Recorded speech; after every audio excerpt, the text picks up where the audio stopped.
नमस्कार मो ना पिंकी माझी आमर गाँ ना हूँ धौलिम आम माँ ये पूजा होम होम आसी माँ बहुत करुणा कृपा माँ पाखे जहाँ मानसिक करेंगे पूरण हम आपण मैंने थे आसतु देखिए जातु आम माँ को आउ ग्रामवासी समस्ते एकाठी होती समस्ते पूजा कर समस्ते मानसिक कर संकल्प करके कुंभ भी बुड़े तेणुक बहुत खुशी लगुच उत्सव भी हो राम नाटक पाला एमती इत्यादि सब हो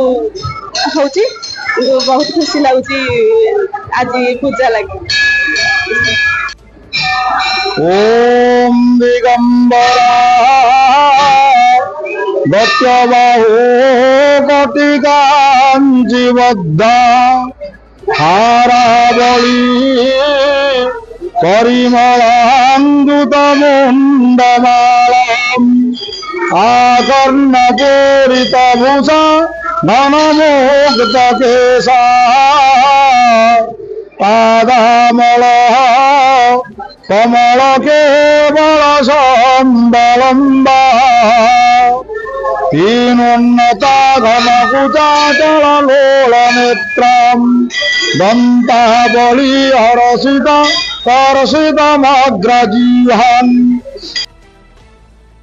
बेढ़ाकाली पाखरे 3 दिन व्यापी धौलीमुह ग्राम माँ बेढ़ाकाली को आह्वान करी भक्त प्राय 15 वर्ष होलानी प्रत्येक वर्ष कार्तिक मास शुक्ल पक्षरे माँ आसती धराकू प्राय 1000 भक्त एवं मानसिकधारी चरयात्रा करी माँ बेढ़ाकाली को आह्वान करथांती।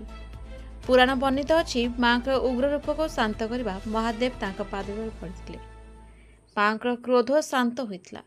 प्रत्येक वर्ष यह ग्राम धूमधाम काली पूजा 3 दिन व्यापी पालन कराए।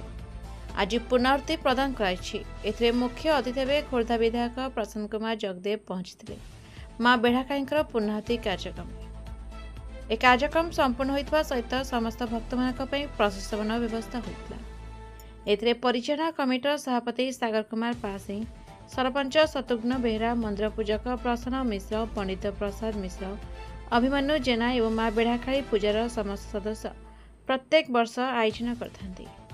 भड़ी भड़ी तोरण संघ को मीना बजार छोट पिलांई दोली और सांस्कृतिक कार्यक्रम 3 दिन व्यापी अनुष्ठित होइछि बोली आयोजक तरफ कहुଯାଇଛି।